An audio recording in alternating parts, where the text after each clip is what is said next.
कांग्रेस नेता राहुल गांधी ने विवादित film Kerala story 2 goes beyond की कड़ी आलोचना की है। उन्होंने कहा कि फिल्म, टेलीविजन और मीडिया का इस्तेमाल आजकल एक हथियार की तरह किया जा रहा है। राहुल गांधी के मुताबिक यह फिल्म एक तरह का प्रोपेगेंडा टूल है, जिसका मकसद समाज में लोगों को बांटना और नफरत फैलाना है।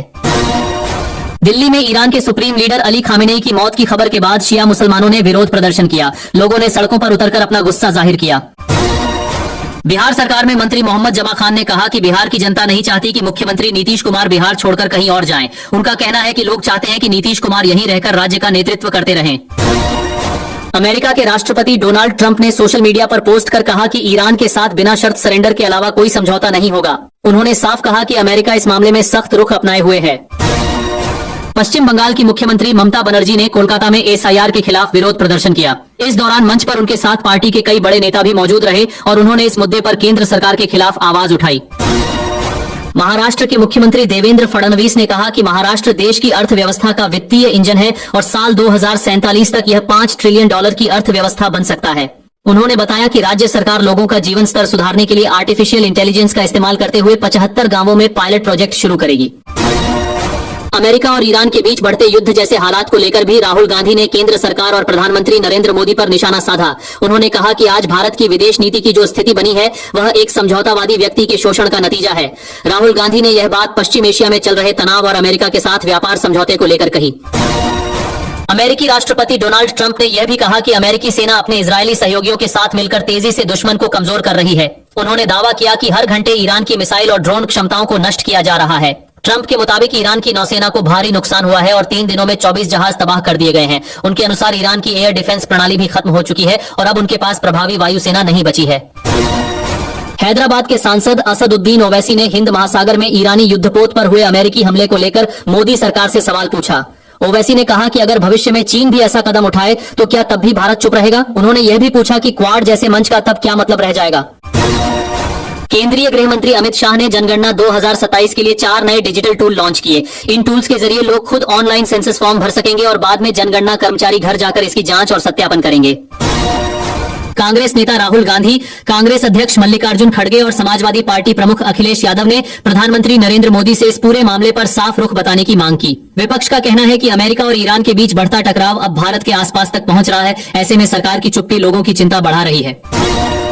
इसी बीच प्रधानमंत्री नरेंद्र मोदी ने फ्रांस के राष्ट्रपति इमैनुअल मैक्रों से फोन पर बात की।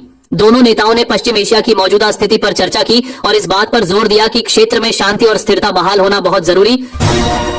केरल में मैरियन कॉलेज कुट्टिकनम के छात्रों से बातचीत के दौरान राहुल गांधी ने कहा कि सच ये है कि भारत अभी आर्टिफिशियल इंटेलिजेंस के क्षेत्र में उतना सफल नहीं है जितना दावा किया जाता है। संजय राउत ने प्रधानमंत्री नरेंद्र मोदी पर तीखा हमला करते हुए कहा कि भारत को गुलाम बनाने वाले प्रधानमंत्री को तुरंत इस्तीफा दे देना चाहिए। समाजवादी पार्टी के प्रमुख अखिलेश यादव ने कहा कि हम सब लोग मिलकर चाहते थे कि नीतीश कुमार प्रधानमंत्री बने, लेकिन अब हालात ऐसे हो गए हैं कि वह एक ऐसे मुख्यमंत्री के रूप में रह जाएंगे जो बाद में राज्यसभा सदस्य के तौर पर रिटायर होंगे। अखिलेश यादव ने कहा कि जो लोग राजनीति को समझते हैं उन्हें पहले ही दिन पता था कि भारतीय जनता पार्टी आगे क्या कदम उठाएगी। उन्होंने कहा कि हम तो चाहते थे कि नीतीश कुमार प्रधानमंत्री बनकर रिटायर हों, लेकिन अब शायद वह राज्यसभा के सदस्य बनकर ही रिटायर होंगे। ईरान युद्ध की वजह से मिडिल ईस्ट में तनाव बढ़ गया है और इसका असर कच्चे तेल की कीमतों पर भी दिख रहा है। इसी बीच संयुक्त राज्य अमेरिका ने भारत को 30 दिन की छूट दी है कि वह रूस से तेल खरीद सकता है। अमेरिका चाहता है कि भारत कच्चे तेल को रिफाइन करके बाजार में सप्लाई करे ताकि क्रूड की कीमतें ज्यादा न बढ़ें। ईरान के विदेश मंत्री अब्बास अरागची ने कहा कि ईरान का एक जहाज ट्रेनिंग के लिए भारत गया था और उस पर कोई हथियार नहीं था। ऐसे जहाज पर हमला करना सीधा सीधा वॉर क्राइम है। समाजवादी पार्टी के अध्यक्ष और उत्तर प्रदेश के पूर्व मुख्यमंत्री अखिलेश यादव ने कहा कि राज्य में हत्या, लूट और बलात्कार की घटनाएं लगातार बढ़ रही हैं। उन्होंने कहा कि भाजपा सरकार का कानून व्यवस्था और भ्रष्टाचार पर जीरो टॉलरेंस का दावा झूठा साबित हो चुका है। जनता सरकार के कामकाज से परेशान है और अपराधी तत्व सत्ता के संरक्षण में खुलेआम अपराध कर रहे हैं। आम आदमी पार्टी के सांसद संजय सिंह ने कहा कि क्या अब रूस से तेल खरीदने के लिए भी अमेरिकी राष्ट्रपति डोनाल्ड ट्रंप की अनुमति लेनी पड़ेगी। उन्होंने कहा कि भारत को इतना कमजोर और कायर प्रधानमंत्री नहीं चाहिए। ललन सिंह ने कहा कि आज तक धरती पर कोई ऐसा व्यक्ति नहीं हुआ जो नीतीश कुमार पर दबाव डाल सके। उनके मुताबिक नीतीश कुमार अपने सभी फैसले खुद लेते हैं और किसी के दबाव में नहीं आते। पंजाब के बिजली मंत्री अमन अरोड़ा ने कहा कि वित्त वर्ष 2026 से 2027 में औद्योगिक क्षेत्र के लिए बिजली दरों में कोई बढ़ोतरी नहीं की जाएगी। उन्होंने उद्योगों को भरोसा दिलाया कि सरकार उन्हें राहत देने की कोशिश कर रही है। उत्तर प्रदेश कांग्रेस के अध्यक्ष अजय राय ने भाजपा पर आरोप लगाया कि वह नीतीश कुमार की राजनीति खत्म करना चाहती है। उन्होंने कहा कि चुनाव के समय भी काफी दबाव के बाद ही नीतीश कुमार को मुख्यमंत्री घोषित किया गया था और अब उन्हें धीरे धीरे किनारे किया जा रहा है। पूर्णिया से लोकसभा सांसद पप्पू यादव ने बिहार की मौजूदा राजनीति को लेकर बड़ा दावा किया है। उनका कहना है कि राज्य के कुछ हिस्सों को अलग करके एक नया केंद्र शासित प्रदेश बनाया जा सकता है। उत्तर प्रदेश में अगले साल होने वाले उत्तर प्रदेश विधानसभा चुनाव 2027 को लेकर सियासी माहौल गर्म होने लगा है। भारतीय जनता पार्टी इस बार जीत की हैट्रिक लगाने की तैयारी में है। इसके लिए मुख्यमंत्री योगी आदित्यनाथ खुद चुनावी तैयारियों में जुट गए हैं और लगातार राष्ट्रीय स्वयंसेवक संघ के पदाधिकारियों के साथ बैठक कर रहे हैं।